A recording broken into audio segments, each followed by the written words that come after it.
السلام عليكم ورحمة الله وبركاته. أهلا ومرحبا بكم مشاهدينا الكرام، حلقة جديدة على الهواء مباشرة من برنامجكم جنتي. بدون أي مقدمات، موضوع حلقتنا النهاردة عن الإدمان.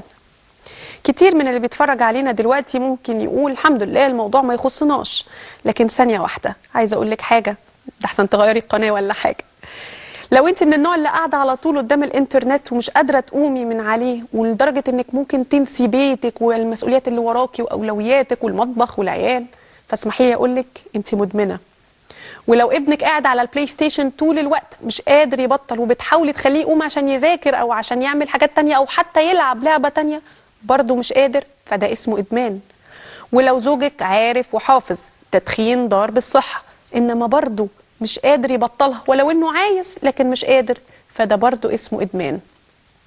سلوكيات كتير بنتبعها في حياتنا مبالغ فيها بتوصلنا لدرجة الادمان، هنتكلم عنها النهاردة ان شاء الله بالتفصيل، وكمان طبعا هنتكلم عن ادمان المخدرات. والحقيقة جالنا اتصال في احدى حلقات جنتي من فترة قريبة، اتصال هز قلوبنا كلنا. ام اكتشفت ان ابنائها الاتنين مدمنين مخدرات. قلبي معاها، تعالوا نشوف ونسمع ونبدأ حلقتنا.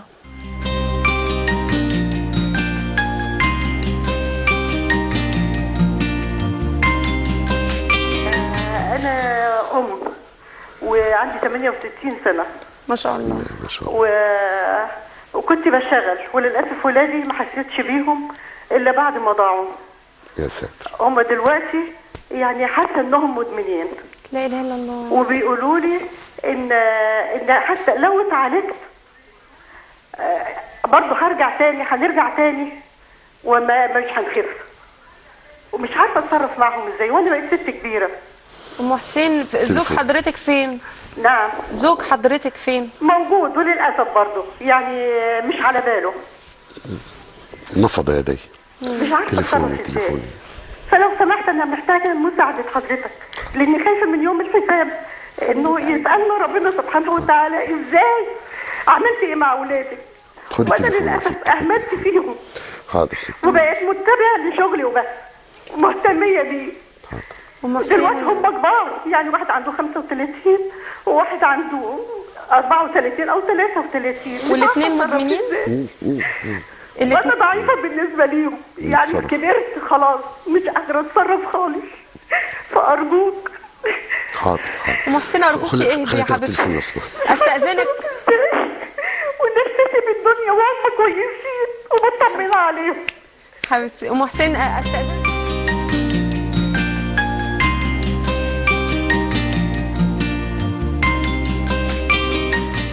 أم حسين قلبنا معاكي واحنا النهارده عشانك وعشان كل اللي بيتابعونا اللي في الأزمة دي، وعشان كمان اللي الحمد لله لسه ما حصلهمش حاجه كده، وان شاء الله مش هيحصل لهم حاجه كده، بس يتابعونا، لان ممكن الواحد يقع في كده. ام حسين اكيد قبل ما تقعي في المشكله ديت انت ما كنتيش عارفه ان هيحصل كده وما كنتيش متوقعه، فعشان كده كلنا لازم نتابع حلقتنا النهارده عن الادمان بكل انواعه، مخدرات وغيرها.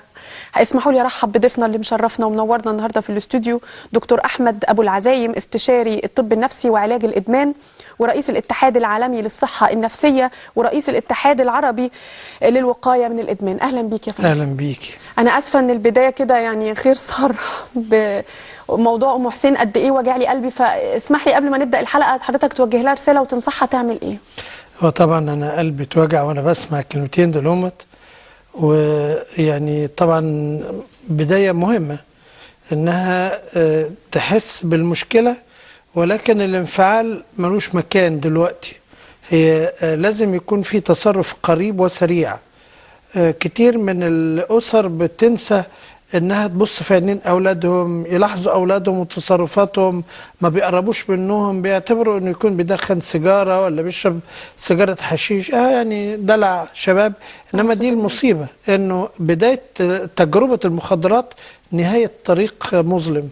فلازم انها تركز مع اولادها، ولازم اولادها يعرفوا، او كل انسان بيتعاطى مخدرات او بيدمن مخدرات يعرف انه يجب عليه ان يتوقف قبل ان يضطر الى التوقف.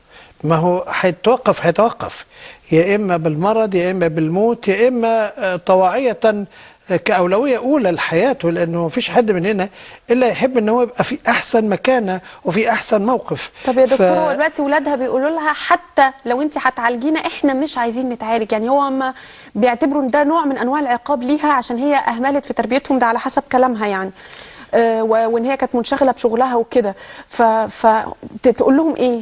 واحنا تتصرف ازاي؟ هي محتاجة للمنطق الشديد معاهم، لأن هو العقوبة اللي هم فيها أكتر من العقوبة اللي هي فيه. هم في عقوبة ليس لها حل. الإنسان ممكن بعض الناس بعض الناس بيعمل ورقة انتحار ويرمي نفسه ويسيب ورقة انتحرت عشان أذيتوني، لكن بعد شوية الناس بعد ما بتبكي بيشوفوا مشكلة أخرى بينشغلوا بيها. فكون إنه واحد يعني دخل طريق الإدمان عشان يعاقب أسرته، ده طبعا خطأ جسيم، لأن هو أكثر من نالوا العقوبة. ولكن إذا كان الكلمة دي اتقالت فهي دعوة للأم إنها تقرب منهم أكتر. يعني واحد زي بيرفع العلامة يقول عايز حد يحبني. أيوه هو تقريبا بيزقوها عشان خاطر تقرب منهم أكتر. فهي لازم تسيب كل حاجة في إيدها وتتنبه لأولادها، لازم تحط لهم خطة برنامج علاج. وأي واحد بيقول الكلمتين دول يمكن يعني إقناعه بالطريقة. احنا عندنا في حاجة اسمها المقابلة التحفيزية، يعني انه بيطلب منه الرد على بعض الأسئلة. أسئلة 4 رئيسية. ايه هي فايدة الاستمرار في المخدرات؟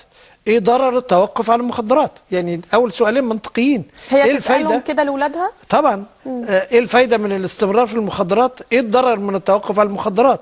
ثم ايه الفايدة من التوقف عن المخدرات؟ وايه الاضرار لو الانسان استمر في المخدرات؟ العكس بقى يعني. 4 محاور رئيسيه. وعاده المواقف التحفيزيه التدخليه هي دي اساس بدايه العلاج. اللي احنا بنسميها بنايه العلاقه العلاجيه. انه ازاي اللي بيتعاطى مخدرات او اللي دخل في طريق الادمان يعرف انه هناك خلاص، وانه هيقع. يعني زي واحد نط من الدور الاولاني ما ماتش، نط من الدور الثاني ما ماتش، نط من الدور الثالث وقع على ظهر عربيه، مش هيفضل ينط لغايه الدور ال15، ما هيموت في لحظه. طيب يا دكتور، التدخلات التحفزيه وانها تجمع الاسره اللي حواليها واصدقائها واصدقائهم عشان تحطهم على طريق البدايه للعلاج. ولكن لازم تقرا عن الادمان قراءه كافيه عشان وهي بتتكلم معاهم تبقى عندها خبره عميقه. لازم تقرا عن العلاج ولازم تبقى عارفه هي هتروح فين، عشان ساعه لما يقولوا اي علاج يبقى عندها الاتفاق الجاهز انها تدخل بيهم على طول. اتمنى ان تكونوا محسن متابعينا دلوقتي واستفادت من الكلام دوت.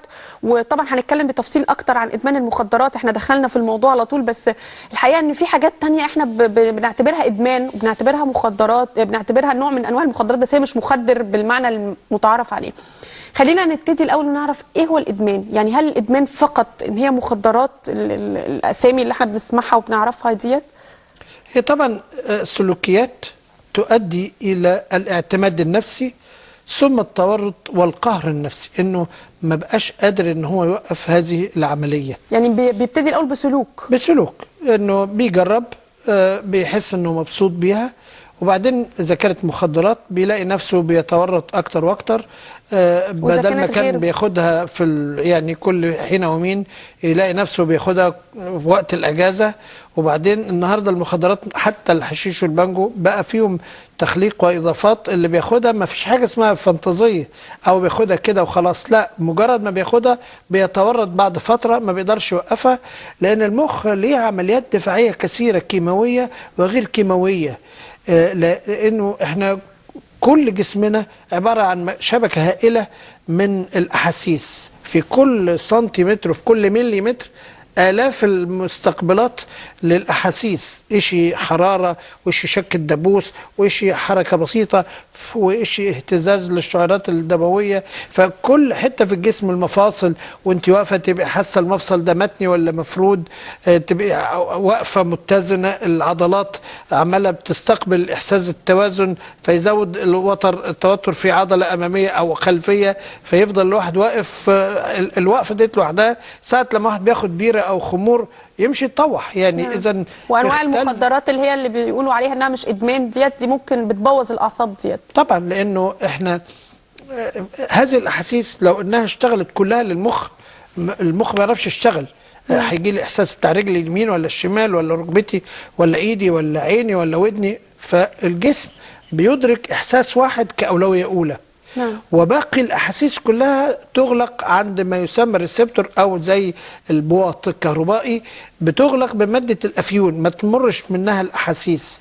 فلو ان الانسان اخذ مخدرات، هو القلب بالعكس بقى، احنا بيجي لنا الاحاسيس من بره لجوه، وفي اوامر بتيجي من المخ الى العضلات وللجسم، ثم اوامر من جوه لجوه من المخ للقلب تكهرب القلب، ينقبض 80 مرة، تنقبض أيضا الرئة 40 مرة. فهذا الإحساس الكهربائي لا يمكن إغلاقه، يعني ما فيش أي مادة المخ ما يوصلش الأفيون أنه يغلق ضربات القلب بالكامل، يموت الإنسان. لكن أي واحد بياخد مخدرات نوعين عامة. طب خلينا نتوقف عند أنواع المخدرات، بس ناخد الأول أم الريان من فرنسا. السلام عليكم. وعليكم السلام ورحمة الله تعالى وبركاته. أهلا بك يا فندم. مبارك سعود، مع أنه متأخر قليلا. كل سنة وانتم طيبين. نشكر الله عز وجل، نشكركم على هذا البرنامج الشيق. شكرا لك. وسؤالي هو أطرح للأستاذ: كيف نتفادى وكيف نتطرق إلى أولادنا التحدث إليهم عن الإدمان، وكيف نتعرف على أولادنا أنهم مدمنين؟ الله يجعل نطلب من الله عز وجل أن يحفظهم. عندي أولاد مراهقين، وأريد أن أسألكم أننا كيف نتطرق إلى التحدث عليهم إلى هذا الموضوع، وكيف نتعرف على الإدمان، على أن الطفل أو الابن أو الابنة مدمنة. حاضر يا فندم. شكرا لك يا ام الريان. وكل وأرجوك أن تدعو معي وإلى أولاد المسلمين أن يحفظ الله أولادي ويخير لي لهم. أولادنا كلنا بقى يا أم الريان. آمين يا رب العالمين. آمين. أولادك وأولاد المسلمين أجمعين يا رب احفظهم يا رب العالمين. أنواع الإدمان يا دكتور، حضرتك قلت نوعين. تمام. يعني عامة أنواع المخدرات عفوا. عامة يعني أنواع من المواد تخلي الإنسان يغيب عن الوعي والإدراك، أنواع تزود الوعي والإدراك.